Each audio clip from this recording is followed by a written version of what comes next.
Hola, en esta cápsula de Historia Aprendiendo conoceremos más sobre la historia de nuestro hermoso país, correspondiente a la Revolución Mexicana. Este suceso es muy importante y nos ayuda a comprender nuestra actualidad. ¿Qué te parece si la escuchamos en forma de cuento? Pongámonos cómodos y atentos para identificar los aspectos que deseemos investigar más a fondo. La Revolución Mexicana le dio un nuevo color a nuestro país, donde existió un presidente llamado Porfirio Díaz, que ejerció el poder de manera dictatorial desde 1876 hasta 1911. Se reelegía y se reelegía, ganando las elecciones mágicamente cada periodo, lo cual fue creando inconformidad en la población que esperaba un cambio, aunque en su gobierno hubo crecimiento económico y social a costa del trabajo duro de la clase baja, mientras apoyaba a la clase alta de la sociedad, enriqueciéndolos cada vez más, mientras el resto del pueblo se encontraba sumergido en la pobreza e ignorancia. En el Porfiriato, los principales avances en materia tecnológica fueron la extensión del sistema ferroviario, el mayor medio de transporte en México. La electricidad, gracias a la cual un creciente número de empresas pudo montar fábricas e industrias. La industria petrolera, el automóvil cuyo primer modelo llegó a México entre 1896 y 1898. Alto, yo tengo una duda. ¿Qué pasó en Baja California Sur durante el Porfiriato? Muy buena pregunta. En 1888, el presidente se encargó de dividir políticamente la península, creando Baja California y Baja California Sur. Se activó la economía en la región mediante compañías extranjeras para actividades de minería y marítimas. En el Triunfo y San Antonio se extrajo y comercializó plata mediante la compañía estadounidense El Progreso alrededor del año 1878. En Santa Rosalía se instauró la empresa francesa El Boleo, extrayendo cobre de 1870 a 1972, y lo que apreciamos son las ruinas de la fundidora. En nuestro bello puerto de La Paz se instaló La Mangara, compañía inglesa de extracción de perlas en el Golfo de California, lo cual despertó la curiosidad de la reina Isabel II de Inglaterra, quien recibió una perla hermosa y grande para su corona, y al quedar maravillada con la pieza única, quiso conocer el lugar de su procedencia y visitó nuestro puerto en 1983.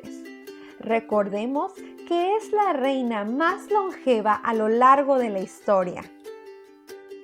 En Baja California Sur también se propició el descontento de la población, ya que los puestos sobresalientes eran ocupados por extranjeros y las empresas acaparaban los comercios, truncando el progreso local independiente. Continuamos con el Porfiriato en general, donde a pesar de que se trabajaba de sol a sol, nunca era suficiente para pagar la deuda, lo cual les daba libertad a los trabajadores para poder moverse de una hacienda a otra o lugar. Entonces los hacía como esclavos, ya que no podían retirarse de su lugar de trabajo si debían en la tienda de raya. Me parece una injusticia que los sueldos no alcanzaran ni para lo básico. En la actualidad existe una Comisión Nacional de Salarios Mínimos, la cual vigila el pago justo en base al costo de los productos y derechos del trabajador.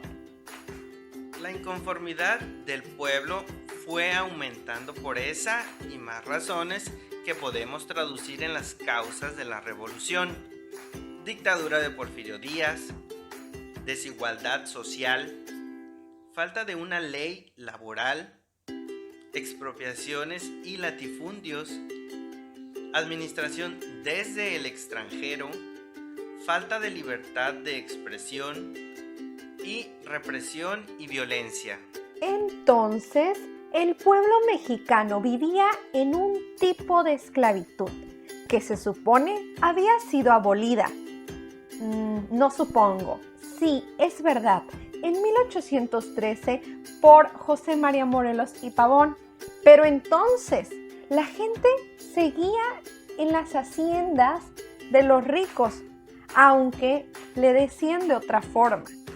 Los tiempos estaban cambiando y cuando Porfirio Díaz decidió reelegirse una vez más, el pueblo no estuvo de acuerdo por ese trato que no respetaba los derechos humanos, que en ese tiempo eran inexistentes, así como la calidad de vida en general. El presidente de México le dio una entrevista al periodista James Creelman de una revista estadounidense. Se publicó en marzo de 1908, donde admitió que sus métodos fueron duros e inflexibles y dijo que eran necesarios para salvar la sangre de los buenos. Díaz se declaró convencido de los principios democráticos y manifestó su decisión de separarse del poder en 1910, que era cuando finalizaría el periodo, 22 de mayo de 1909. En esta fecha se creó el Partido Nacional Antirreeleccionista por iniciativa de Francisco I. Madero. Este partido tenía como lema sufragio efectivo, no reelección, y su objetivo principal era participar en las elecciones presidenciales de México, teniendo a Madero como su candidato. En 1929 se creó el primer partido político en México. Estos son los institutos de participación política que sirven como medio para que los ciudadanos formen parte de las estructuras de poder público en los cargos de elección popular. Entonces, la creación de nuevos nos favorece a ti y a mí, dándonos opciones como votantes para elegir a nuestros gobernantes. Algunos de los partidos políticos actuales son el PAN, PRI, PRD, Morena, Verde Ecologista, entre otros. Y en Baja California Sur contamos con el Partido de Renovación Sudcaliforniana, Partido Humanista de Baja California Sur, Partido de Baja California Sur Coherente, entre otros, que nos brindan las vías de protección a las personas que desean postularse como representantes, aunque también esto puede hacerse de forma independiente. Francisco I. Madero provenía de una de las familias más ricas del país, pero aún así estaba atento de las necesidades del pueblo y en sus fuentes de trabajo se encargaba de brindarles atención médica y viviendas dignas. Después de las declaraciones de Díaz en la entrevista a Creelman, publicó un libro en donde hacía un análisis del país y el gobierno. Muchas personas se sumaron al movimiento reeleccionista, lo cual le brindó experiencia política e incluso militar. Madero hizo 3 giras para promover clubes estatales, con miras a celebrar una convención anual en abril de 1910. Pero el presidente no estaba dispuesto a permitirlo y lo mandó encarcelar en San Luis Potosí. Las elecciones se realizaron el 26 de junio de 1910, resultando electo Díaz nuevamente. Francisco I. Madero logró escapar a Texas y posteriormente proclamar el Plan de San Luis, que convocaba a la lucha armada, declaraba nulas las elecciones para presidente, se reconocía como presidente provisional y jefe de la revolución. El conflicto armado ocurrió entre 1910 y 1917. Inició como una lucha en contra del general Porfirio Díaz, pero derivó en una guerra civil entre facciones que luchaban por la auténtica revolución. La lucha fue liderada por personas que buscaban desde sus ideales un mejor futuro basado en la igualdad, y entre ellos se encontraban José María Pino Suárez, los hermanos Flores Magón, Pascual Orozco, Victoriano Huerta, Emiliano Zapata, Venustiano Carranza, Francisco Villa, Álvaro Obregón, entre otros, además de mujeres que contribuyeron con la causa de diversas formas, encargándose de organizar a los mexicanos para la lucha en contra del gobierno de Díaz, buscando el derecho de la repartición de tierras, trabajo justo, derecho a la educación y a la salud. Dentro de las acciones más importantes referentes a la Revolución Mexicana se encuentran las siguientes. 1910, Plan de San Luis. 1911, Plan de Ayala. 1913, Plan de Guadalupe. 1915, Ley Agraria. 1917, Constitución Política. En Baja California Sur se propició gran descontento tras la muerte de Francisco I. Madero en un golpe de estado y se organizaron para enfrentar resistencia al gobierno de Victoriano Huerta.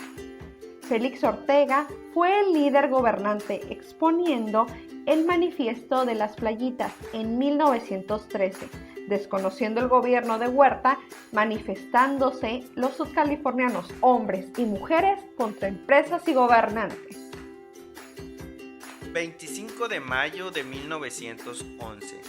Debido a la presión social y política e incluso al envejecimiento de Porfirio Díaz y su gabinete, el entonces presidente de la República Mexicana abandonó el poder. Tan solo 6 días después, el 31 de mayo, salió del país junto con su familia a bordo del famoso buque llamado Iparinga hacia París. Pero aquí no podemos decir, colorín colorado, el cuento de la Revolución Mexicana con la partida de Porfirio Díaz ha terminado. Por el contrario, inicia un largo proceso de organización del país a cargo de los presidentes Francisco I. Madero y los siguientes. Te invitamos a identificar mínimo 5 aspectos de la Revolución Mexicana para compararlos en la actualidad, con el objetivo de valorar los avances que hemos logrado como país, creando una presentación atractiva en tu cuaderno, hojas blancas, cartulinas, computadora o teléfono. Recuerda que lo mejor del conocimiento es compartirlo y puedes hacerlo con tus familiares, compañeros y comunidad, ya sea exhibiendo tu trabajo en un lugar concurrido o por redes sociales.